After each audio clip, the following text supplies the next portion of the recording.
கடந்த ஆகஸ்ட் 25ஆம் திகதி செந்துல் மாவட்ட காவல்துறை தலைமையகத்தில் இந்திய சமூகம் மற்றும் இந்துக்களுக்கு எதிராக வெறுப்பை பரப்பும் குழுவினருக்கு எதிராக 6 இந்திய அரசு சாரா அமைப்புகள் போலீஸ் புகார்களை வழங்கின.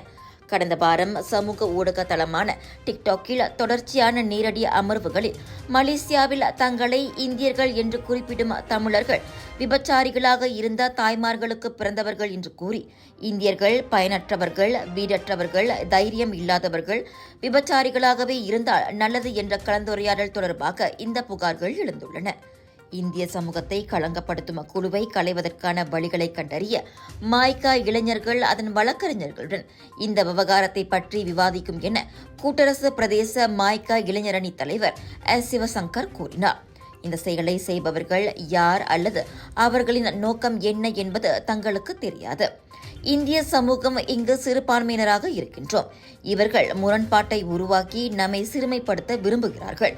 ஆகையால் காவல்துறைதான் அதனை விசாரிக்க வேண்டும் என குளோபல் மனித உரிமைகள் கூட்டமைப்பு செயலாளர் அன்பழகன் வலியுறுத்தினார். அதேவேளையில் இக்குழுவினர் இந்துக்கள் மற்றும் இந்தியர்களின் மதத்தையும் தாய்மார்களையும் அவர்களது சந்ததியினரையும் இழிவுபடுத்தும் தவறான சொற்களை பயன்படுத்தினர்.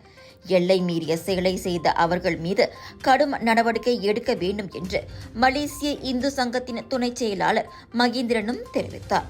மலேசிய மலையாளி சங்கம், மலேசிய தெலுங்கு சங்கம், கூட்டரசு பிரதேச மற்றும் ஸ்லாங்கூர் மாநில குஜராத்தி சங்கம் உட்பட இதர இந்திய அரசு சாரா சங்கங்களும் இணைந்து இந்த குழுவினர் மீது புகார் அளித்துள்ளனர்.